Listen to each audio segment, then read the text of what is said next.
At every sports game, school assembly, and event, the Star-Spangled Banner is played. This national anthem is a constant reminder of the strength and bravery of our predecessors in the beginning of the United States history. But did you know that the national anthem was first penned by Francis Scott Key during the Battle of Fort McHenry in 1814? This is Kayla Gilmore, and you are watching Did You Know in History.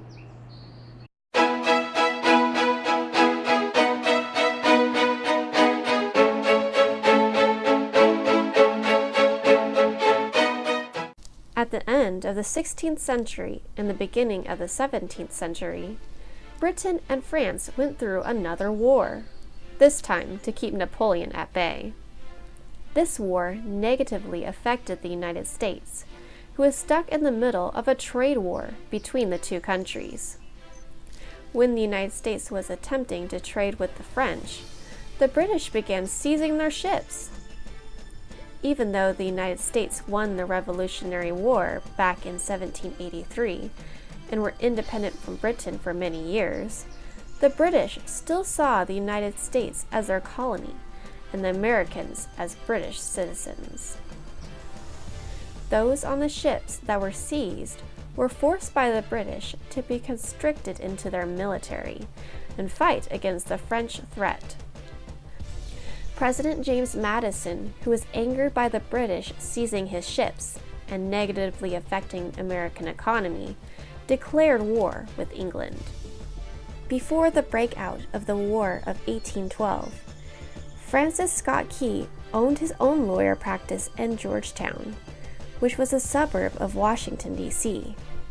He was eventually appointed as the United States District Attorney after appearing multiple times before the Supreme Court. Francis Scott Key was against the war because of his religious beliefs, but even with his resignation, he served in the Georgetown Light Field Artillery in 1813. The War of 1812 was a very difficult one and devastating for the United States. In 1814, the British troops captured Washington D.C. and lit it on fire. Most of the buildings burnt down and were only saved by a thunderstorm that put out the fire. This was the only time in history that the United States Capitol was held by a foreign power. Dr. William Beanes, who was a prominent physician, was taken prisoner by the British when they captured Washington, D.C. Francis Scott Key, being a prominent lawyer, and Colonel John Skinner were sent to request the release of Dr. William Beanes. They met up with the Royal Navy and were able to arrange for Beanes' release. Meanwhile, the British began blasting Fort McHenry in Maryland, which was only 8 miles from Key's position on board the British flagship. During the battle, the 3 men were not allowed to depart, but had to watch as Fort McHenry was bombed for 25 hours. The British were unable to penetrate the Americans' defense and eventually gave up. When the British ceased in firing at the fort, Key looked at the fort to see if the flag was still standing. It was!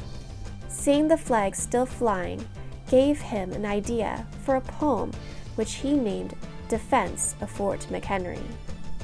The poem was printed in newspapers and eventually was put to music. The music of choice was the tune from the English drinking song, The Anchorian in Heaven, which was a popular song of that time. Eventually, people began to refer to the song as the Star-Spangled Banner. The song continued to gain popularity through the years as President Woodrow Wilson declared that the song should be played at all official events. Then, on March 3, 1931, the Star-Spangled Banner became the United States National Anthem.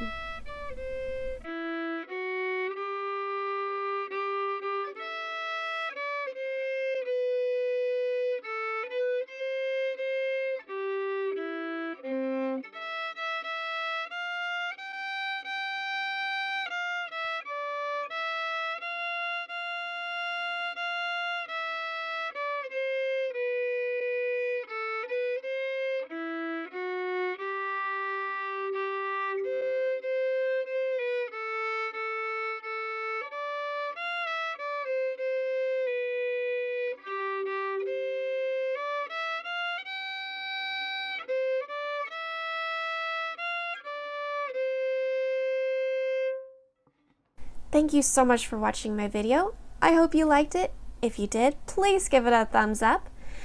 If you would like to be notified about my future videos, please click on the subscribe button. I'll be posting a new video every Tuesday at 10 a.m. Eastern Standard Time. All right, thank you for watching, and I'll see you next time. Bye!